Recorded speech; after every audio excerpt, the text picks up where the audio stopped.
Embassy में मेरे एक दोस्त ने मतलब क्लाइंट ने पेपर लगा दिए थे, उसने किसी की मदद की थी फेक बैंक स्टेटमेंट बना के लगाने की, दोनों पे एफआईआर हो गई। इतना तो इजी भी प्रोसेस नहीं होगा ना कि कुछ भी बता दो कहानी वहां पे। मैं तेरी मदद करके तेरी जाली स्टेटमेंट बना देता हूँ। और आजकल की जो डोंकी है वो ज्यादा स्मार्ट हो चुकी है, कैसे कैसे एजेंट है, क्या क्या करते हैं। तो ये कैसे प्रूव करेगा कि मुझे मेरी जान का खतरा है वहां पे? पाकिस्तान वाले इधर आके असाइलम मांग ले, बांग्लादेशी आके मांग ले। ਪੋਲੀਟੀਕਲ ਅਸਾਈਲਮ ਬੇਸਿਕਲੀ ਉਹਨਾਂ ਲੋਕਾਂ ਲਈ ਹੈ ਜਿਹੜੇ ਲੋਕਾਂ ਨੂੰ ਉਹਨਾਂ ਦੇ ਕੰਟਰੀ 'ਚ ਖਤਰਾ ਔਰ ਉਸ ਖਤਰੇ ਤੋਂ ਬਚਣ ਲਈ ਉਹ ਕਿਸੇ ਦੂਸਰੇ ਕੰਟਰੀ ਕਿਸੇ ਵੀ ਤਰੀਕੇ ਪਹੁੰਚ ਕੇ ਉੱਥੇ ਪੋਲੀਟੀਕਲ ਅਸਾਈਲਮ ਅਪਲਾਈ ਕਰਦੇ ਆ। ਜਿਹੜੇ ਦੇ ਪੁਰਾਣੇ ਜ਼ਮਾਨੇ ਸੀ ਉਹਦੇ ਵਿੱਚ ਤੇ ਬੜਾ ਆਸਾਨ ਸੀਗਾ ਕਿ ਜਾ ਕੇ ਕਹਿ ਦੋ ਮੈਂ ਪੋਲੀਟੀਕਲ ਅਸਾਈਲਮ ਲੈਣੀ ਹੈ, ਤੇ ਜ਼ਿਆਦਾਤਰ ਪੁੱਛਤਾਛ ਨਹੀਂ ਸੀ ਹੁੰਦੀ ਤੇ ਸਿੱਧਾ ਉਹਦਾ ਪ੍ਰੋਸੀਜਰ ਚਲਾ ਦਿੰਦੇ ਸੀ।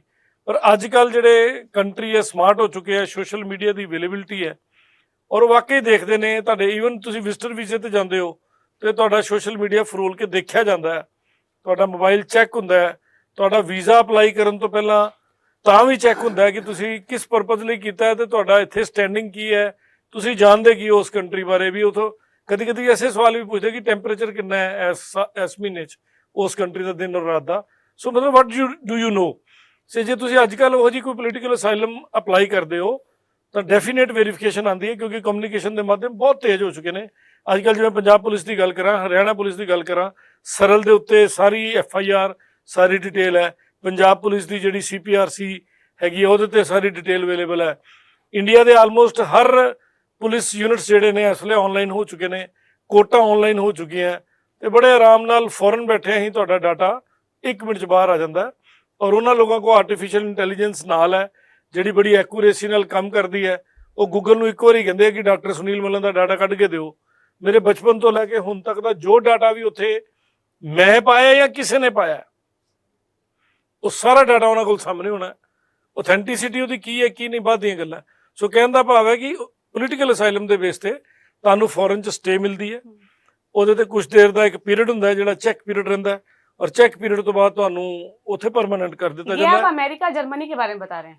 ਮੈਂ ਆਲਮੋਸਟ ਜਿਹੜੇ ਵੀ ਕੰਟਰੀ ਕੈਨੇਡਾ ਵੀ ਹੈ ਵਿੱਚ ਜਿਹੜੇ ਵੀ ਪੋਲੀਟੀਕਲ ਅਸਾਈਲਮ ਦਿੰਦੇ ਆ, क्योंकि कंट्री वेरी करता है ना। ਹਾਂਜੀ ਜਿਵੇਂ ਇਟਲੀ ਨਹੀਂ ਦਿੰਦਾ ਹੈ ਨਾ, ਉਹ ਸਿਰਫ ਆਪਣੀ ਜੌਬ ਵਾਸਤੇ ਦਿੰਦਾ ਹੈ। ਜਿਹੜਾ ਕੰट्री पॉलिटिकल असाइलम देता है मैं उसके बारे में बात कर रहा हूँ जी।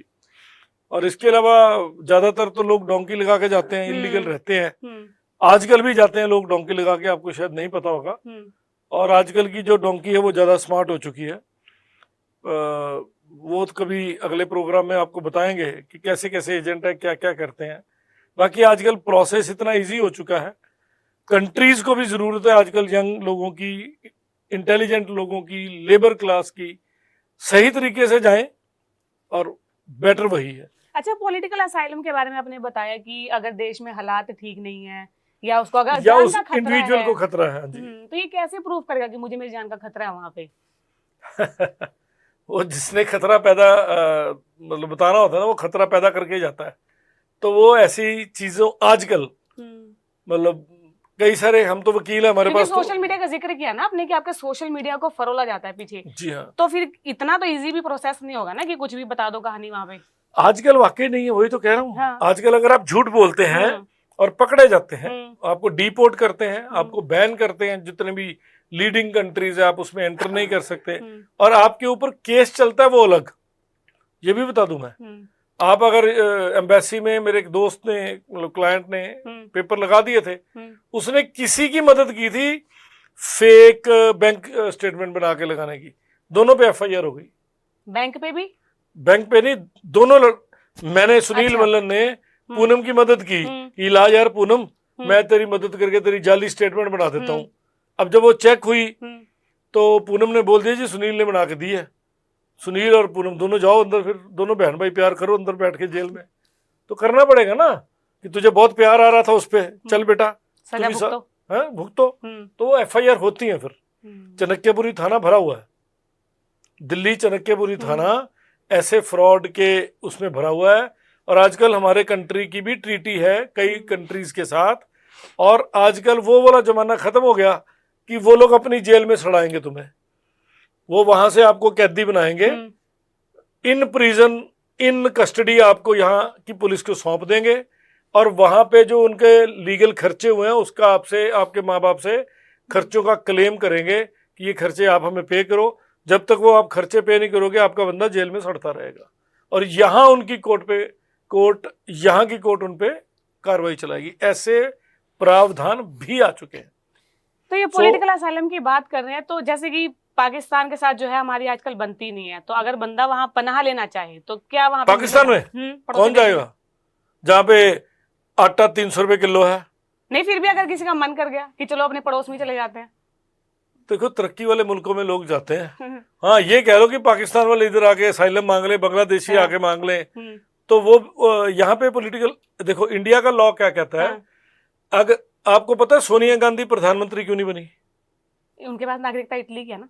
हाँ, तो क्या हुआ? पर यहाँ की भी तो है ना, ड्यूअल हो गई ना, क्योंकि शादी राजीव गांधी से कराई। इंडिया का लॉ ये कहता है, हमारा कॉन्स्टिट्यूशन ये कहता है कि आप जिस मुल्क में से आए हैं, मान लो आपके मुल्क में मेरे इंडियन को आफ्टर कोई भी जो सिटीजनशिप ना सही, पर अगर वर्क परमिट मिलता है या जो भी, उसके बाद उसके जो अधिकार हैं, मगर वो मान लो इलेक्शन लड़ सकता है या वो प्रधानमंत्री बन सकता है, तो आपके कंट्री में जो लॉ है वही लॉ इंडिया में एप्लीकेबल होगा। तो इटली में लॉ नहीं है, आप वहां की नागरिकता भी ले लो पर आपको इलेक्शन लड़ने का अधिकार वहां नहीं है, वो वहां पे बॉर्न लोगों का ही अधिकार है। इसी तरह country by country law change है, कंट्री बाय कंट्री चीजें चेंज है, और उस वजह से उनको इलेक्शन लड़ने का अधिकार या प्रधानमंत्री बनने का अधिकार नहीं दिया गया था। सो वही चीजें बाकी चीजों पे भी लागू होती है। चलिए, पॉलिटिकल असाइलम की बात कर रहे थे, तो बलजिंदर जी उस समय पे इजी था लेना पॉलिटिकल असाइलम?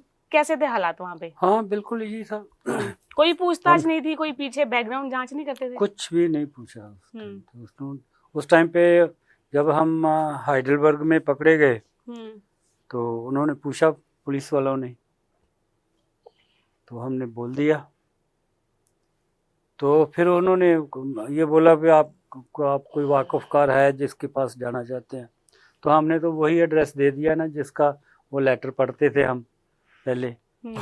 देखो जिसका वो जर्मनी वाला बंदा, वाला बंदा जिसके पापा को लेटर आता था, तो ये पढ़ते अच्छा, वो थे। मिल गया आपको वहाँ पे? वो उसके पास चला गया फिर मैं। अच्छा, हाँ जी, जा करके वहाँ पे मतलब सब कुछ मिल गया।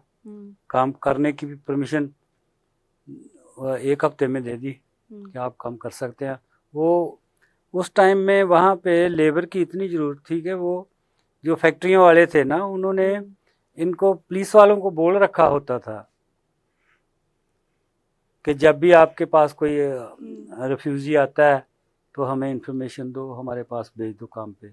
मतलब आपकी किस्मत कहेंगे वहाँ पे? हाँ, किस्मत काम कर गई। बस हम जब गए हैं, उन्होंने 1 हफ्ते का खर्चा दे करके हमें तो फैक्ट्री में टैक्सी करके दे दी। खर्चा कितना खर्चा दिया था उन्होंने? उस टाइम पे वहाँ मार्क चलते थे, तो 1 हफ्ते का उन्होंने मतलब 300 मार्क दिया था। 300 मार्क मतलब कितना होगा? 300 मार्क उस टाइम पे मतलब 1200-1300 रुपया होगा 1 हफ्ते के लिए। 1 हफ्ते का। हाँ जी, तो वो वहाँ फैक्ट्री पे मैं भेज दिया कि वहाँ पे जाकर के काम करो, तो आगे वो दे देंगे आपको। तो फिर काम शुरू कर लिया हमने एक लकड़ की फैक्ट्री में, वहाँ काम किया कोई 6 महीने साल। फिर हम एक लोहे की फैक्ट्री में वेल्डिंग का काम मिल गया। अच्छा, साल 6 महीने आपने काम किया, तो जो पिछला कर्जा था वो तो पहले जो 2-3 महीनों में करके हमने काम, तो 30,000 रुपया भेज दिया घर पे। फिर तो वो तो खर्चा तो गया पीछे। फिर जहाँ देना है वहाँ दे दो भाई, बाकी अपने पास रख लो। वो तो उतार दिया फिर काम करते करते मतलब चल रहा, मतलब 15 घंटे 16 घंटे ओवर टाइम लगाना। कहाँ? जर्मनी में? हाँ, जर्मनी में। तो उसके बाद मतलब चलते चलते 2-3 साल बाद फिर 3 जगह काम किए मैंने। फिर ये तकरीबन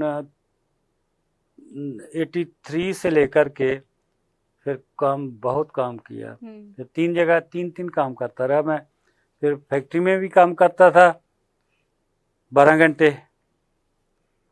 उसके बाद मैंने वो एक ये अपना कोई इंडियन जो परचून था ना, जितना भी ये रेस्टोरेंट को सप्लाई करना किया, क्योंकि शॉप तो मैंने इधर भी की थी ना इंडिया में, तो ये भी काम करना शुरू कर दिया। होलसेल से ला करके स्टॉक करके तो आगे रेस्टोरेंटों में सप्लाई करना शुरू कर दिया। सप्लायर वाला काम, सप्लायर का काम। हाँ जी, उनको टेलीफोन कर लेना, क्या क्या चाहिए वो नोट करके सब कुछ उनको सप्लाई। शाम को अपना वीक में 1-2 बार शाम को जा कर के उनको सप्लाई कर देता था। तो आस्ता आस्ता फिर कपड़े का भी काम शुरू कर दिया। वीकेंड पे सैटरडे संडे जो मार्केटें लगती थी तो वहाँ मार्केटों में भी काम करना शुरू कर दिया, कपड़े का, रेडीमेड कपड़े का। तो बहुत काम किया। मतलब ये था कि मतलब 3 आदमियों की तनख्वाह जो मैं महीने में खुद ही कमाई कर लेता था। जितना 3 आदमी काम कर सकते हैं ना, तो इसके हिसाब से मैं टोटल करूँ कि मतलब आदमी ओवर टाइम करके जो तनख्वाह निकालता उतना मैं अकेला ही कर लेता था। अपने आपको पूरा झोंक दिया था काम में। झोंक दिया था, बिल्कुल झोंक दिया था। कोई दिन रात कुछ नहीं, बस काम काम काम काम, काम काम। कोई छुट्टी नहीं कभी की। सैटरडे संडे भी अल्टरनेट कम लब तो, ले इन्होंने। हाँ, जैसे सैटरडे संडे होना तो उन्होंने एक वैन डाल ली जिसमें कपड़े भर लेने, तो किसी मार्केट में जाके वो बेच देने। मतलब जिद्दां अपने आजकल आंदे ना वैन लेके आंदे ते एरिया वहाँ पे बहुत बढ़िया हर तरह का जो काम, बने सप्लाई होते का हैं काम कर लिया। तो टैक्सी चलाई। करते करते फिर 1983 में जब मुझे वहाँ से अपना ऑर्डर भी हो गया कि आप कंट्री छोड़ दो, अब आपका असाइलम ख़त्म है। ये कितने टाइम का था असाइलम आपका वहाँ पे? ये तकरीबन 5-6 साल चला। 5-6 साल। हाँ, तो उसके बाद फिर वो जहाँ मैं रहता था ना, वो होटल में था, काफ़ी लोग हम रहते थे। वो किराया उसका थोड़ा था होटल का, वो वहाँ पे कमरे दिए हुए थे पक्के। तो वहाँ एक गोरी काम करती थी, उसके साथ शादी हो गई। शादी कर ली वहाँ पे? हाँ, वहाँ शादी कर ली। नहीं, परमानेंट शादी थी वो। परमानेंट। ऐसा सोच के शादी हाँ, नहीं की थी हाँ, कि मैं सिर्फ पेपर बनाने के लिए हाँ, करूंगा। तो इनकी उसके साथ शर्त थी, जर्मनी की लड़की से। जर्मन की लड़की की अगर शादी करेंगे तो पक्की करेंगे, ऐसे नहीं करेंगे। तो फिर उसका मतलब जो 4 साल बाद उसका मतलब जो डेथ हो गया कैंसर से। हाँ जी। उसके बाद 89 में। तो उनसे बच्चे वगैरह थे? नहीं, उसके साथ बच्चा नहीं था। उसके साथ उसके बाद मतलब जो 89 में फिर मैंने शादी इधर की, इंडिया में।